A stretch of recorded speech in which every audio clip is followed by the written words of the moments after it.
Tu ne t'en es pas rendu compte tout de suite, parce qu'au début ça ressemblait à de l'amour, à de l'attention, à quelque chose de fort, puis lentement ça s'est transformé en fatigue, en doute permanent, en peur de parler, en peur de déranger, en peur de perdre cette personne qui pourtant te faisait mal,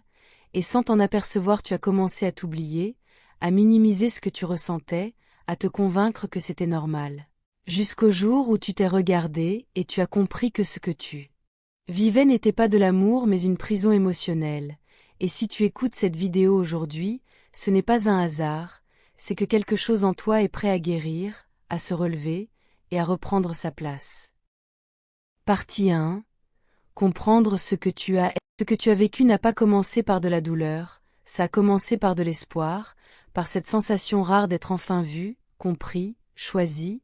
et c'est justement pour ça que c'est si difficile à accepter aujourd'hui, parce qu'une relation toxique ne s'installe jamais dans la violence dès le départ, elle s'installe dans la douceur, dans l'intensité, dans les promesses, puis progressivement elle change de visage, subtilement, presque imperceptiblement, jusqu'au moment où tu te retrouves à douter de toi plus que de l'autre, à remettre en question tes émotions, ton ressenti, ta mémoire même, on t'a peut-être fait croire que tu exagérais, que tu étais trop sensible, trop exigeant, jamais satisfait, alors qu'en réalité tu réagissais simplement à quelque chose qui te blessait, mais à force d'entendre que le problème venait de toi, tu as commencé à y croire, tu as appris à te taire pour éviter les conflits, à t'adapter pour préserver la paix, à t'excuser même quand tu n'avais rien fait, et sans t'en rendre compte tu as déplacé tes limites, encore et encore, jusqu'à ne plus savoir où elles se trouvaient, tu as confondu l'amour avec la peur de perdre, l'attachement avec la dépendance, l'intensité avec la souffrance, et ce qui rend tout ça encore plus douloureux, c'est que tu n'étais pas faible, tu étais loyal, tu n'étais pas naïf, vœu. Tu espérais, tu n'étais pas trop. Tu étais simplement dans une relation où tes besoins n'avaient plus de place, une relation où ton silence était plus valorisé que ta vérité, et comprendre ce que tu as vécu aujourd'hui est une étape essentielle, parce que tant que tu crois que tout était de ta faute, tu restes prisonnier de la même histoire, alors que la réalité est plus simple et plus dure à la fois. Une relation saine ne te fait pas perdre confiance en toi, ne te fait pas marcher sur des œufs, ne te fait pas sentir coupable d'exister, et reconnaître cela ne fait pas de toi quelqu'un de rancunier ou de faible. Ça fait de toi quelqu'un de lucide, quelqu'un qui choisit enfin de voir la vérité pour pouvoir avancer, guérir, et se libérer. Partie 2. Couper pour guérir. Couper n'est pas un acte de colère, c'est un acte de survie, parce qu'on ne guérit pas d'une relation toxique en restant connecté à ce qui nous a détruits, et pourtant c'est souvent l'étape la plus difficile, non pas parce que tu aimes encore, mais parce que ton esprit s'est habitué à l'instabilité, aux montagnes russes émotionnelles, au moment où tout va mal suivi de rares instants de douceur qui te donnaient l'illusion que tout pouvait changer. Alors tu t'accroches à ces souvenirs, à ces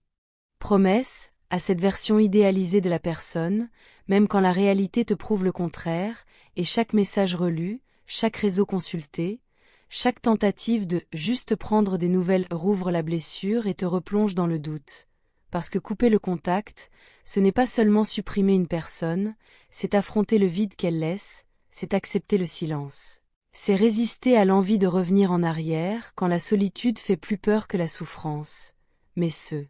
silence est nécessaire, car c'est dans cet espace que tu recommences à respirer, à penser par toi-même, à entendre ta propre voix au lieu de celle qui te faisait douter,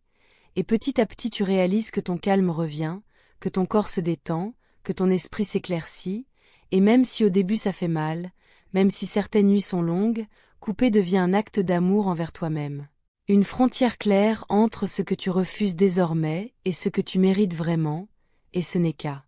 partir de ce moment-là que la guérison peut réellement commencer. Partie 3. Te retrouver toi. Après avoir coupé, une autre difficulté apparaît, plus silencieuse, plus intime, celle de te retrouver face à toi-même, sans le bruit, sans la tension constante, sans quelqu'un pour définir tes humeurs, tes réactions ou ta valeur. Et cette étape peut faire peur parce que pendant longtemps tu t'es adapté, tu t'es effacé, tu as mis tes besoins de côté, alors quand le calme revient, tu te demandes qui tu es devenu, ce que tu aimes encore, ce qui te fait du bien, et cette confusion naît.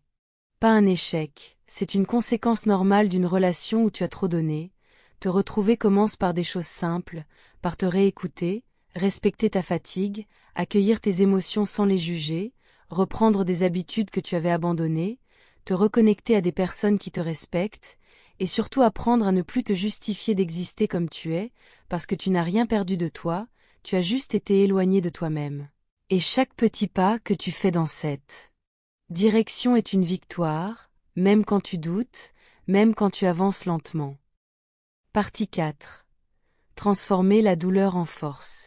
La douleur que tu ressens aujourd'hui peut devenir ton plus grand levier si tu acceptes de la comprendre plutôt que de la fuir, parce que ce que tu as vécu t'a appris à reconnaître les signaux que tu ignorais avant, à sentir quand quelque chose n'est pas juste, à poser des limites là où autrefois tu te taisais, tu n'es plus la même personne, et c'est une bonne chose, tu es plus conscient, plus lucide, plus fort intérieurement, même si tu ne le vois pas encore. Cette expérience t'a montré que ton énergie est précieuse, que ton temps a de la valeur, et que l'amour ne doit jamais coûter ta paix intérieure, et un jour tu réaliseras que cette relation ne t'a pas brisé, elle t'a révélé, elle t'a forcé à te choisir, à te respecter, et à construire des relations basées sur le calme, la sécurité et le respect mutuel. Partie 5. La renaissance. Tu n'as pas perdu une relation, tu as récupéré ta liberté, et même si aujourd'hui tu te sens encore fragile, fatigué ou perdu, sache que la personne que tu es en train de devenir est plus alignée, plus consciente et plus solide que celle que tu étais avant, tu n'as plus besoin de convaincre, de prouver, ou de te sacrifier pour être aimé, parce que tu sais maintenant que l'amour sain ne fait pas mal, il élève, il rassure, il respecte. Et si tu écoutes cette vidéo jusqu'au bout, c'est que ta guérison est déjà en marche, alors prends ton temps, sois patient avec toi-même. Tu es exactement là où tu dois être pour renaître. Si cette vidéo t'a parlé, si tu t'es reconnu ne serait-ce qu'une seconde, alors ce message est pour toi, tu n'es pas seul. Ici, on parle vrai, on guérit, on se relève ensemble. Abonne-toi, pas pour moi, mais pour toi, pour continuer ce chemin, pour te rappeler chaque semaine que tu mérites le respect, la paix et l'amour sain. Active la cloche pour ne rien manquer, et si tu connais quelqu'un qui traverse la même chose, partage cette vidéo, parce que parfois, une seule phrase peut changer une vie. On se retrouve très vite. Et cette fois, tu avances dans la bonne direction.